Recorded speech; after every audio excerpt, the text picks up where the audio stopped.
बोली बोली भिरगु बाबा की डीजे मुकेश चकिया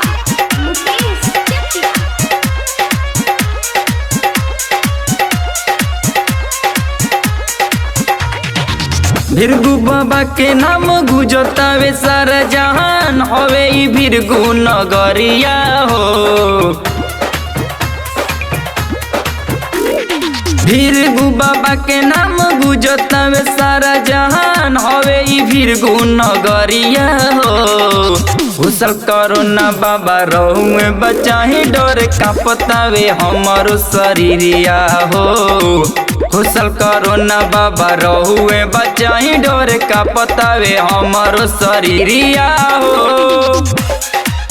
बोली बोली मनसा बाबा की डीजे मुकेश चकिया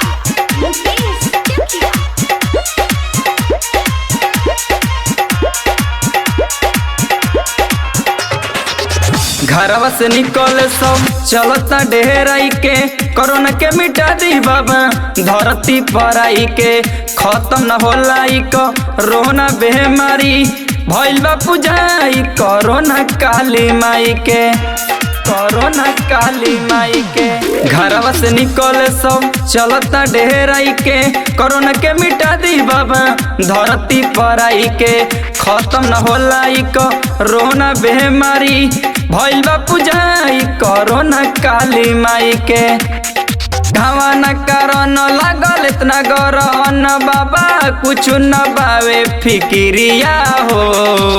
घुसल करो ना बाबा रहुए बचाही डर कांपतावे हमारो शरीरिया हो।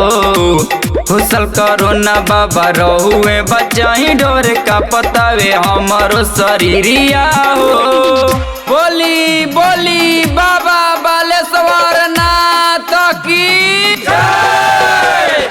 डीजे मुकेश चकिया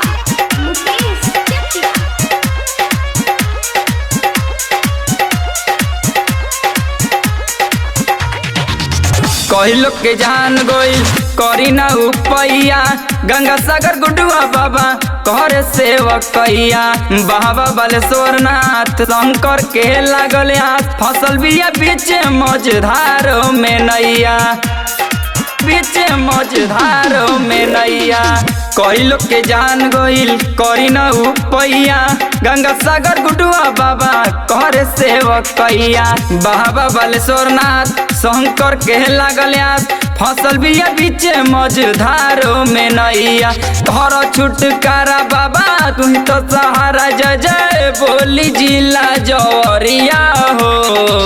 घुसल करो ना बाबा रहुए बचाही डर कांपतावे हमारो शरीरिया हो।